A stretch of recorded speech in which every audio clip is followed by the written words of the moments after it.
Top quality और consistent performance के लिए सिर्फ सिल्वर पंप नाम याद रखना। રાજ્યના વિવિધ જિલ્લામાં આગામી 6 દિવસ વરસાદના એંધાણ 25 મે સુધી અનેક વિસ્તારમાં તોફાની વરસાદ ખાબકી શકે।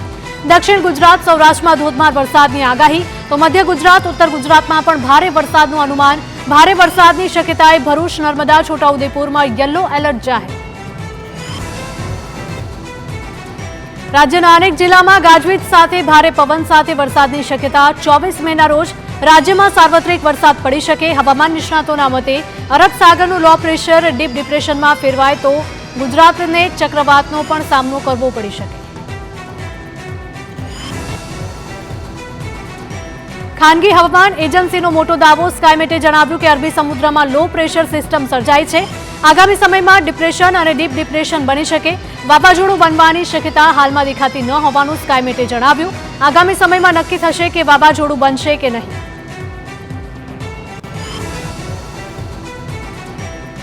અરબી સમુદ્રમાં લો પ્રેશરને લીધે ગુજરાતમાં ધોધમાર વરસાદની આગાહી। આગાહીને પગલે સીએમએ જિલ્લા વહીવટી તંત્રને સતર્ક રહેવા સૂચના આપી તો 24 કલાક કંટ્રોલ રૂમ કાર્યરત રાખવા મુખ્ય પ્રધાનનું સૂચન।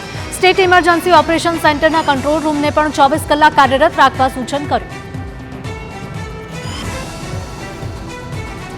સુરતમાં અતિ ભારે વરસાદની આગાહીને લઈને તંત્ર એલર્ટ। ડિઝાસ્ટર મેનેજમેન્ટનો કંટ્રોલ રૂમ 24 કલાક કાર્યરત કરાયો।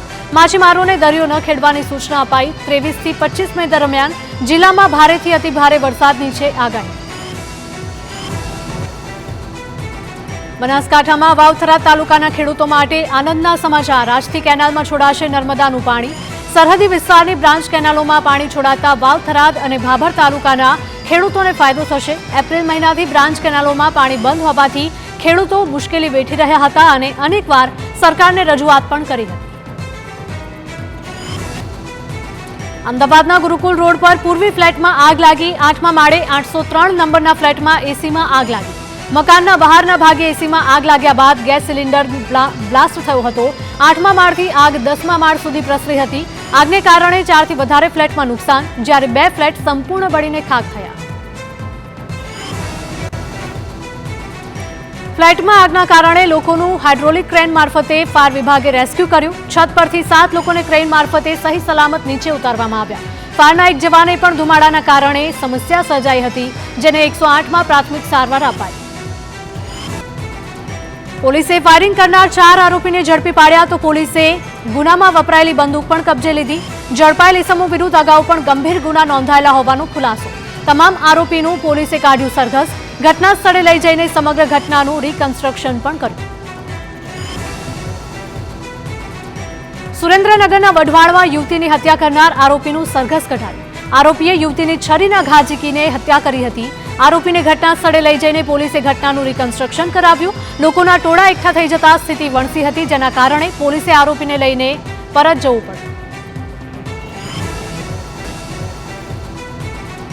અમદાવાદમાં કોરોનાના વધતા કેસો વચ્ચે અમદાવાદ મેડિકલ એસોસિએશન એલર્ટ છે। પરિસ્થિતિને પહોંચી વળવા સરકાર સાથે એએમએસ સજ્જ થયું। અમદાવાદ મેડિકલ એસોસિએશનના પ્રમુખે જણાવ્યું કે સતર્ક રહેવાની જરૂર છે, ડરવાની નહીં। હાલ જોવા મળતો ઓમિક્રોન વેરિયન્ટ વધુ ભયજનક નથી। બાળકો અને વડીલોની વિશેષ તકેદારી રાખવાની જરૂર। શરદી અને ઉધરસના લક્ષણોમાં તાત્કાલિક ડોક્ટરની સલાહ લેવા સૂચન।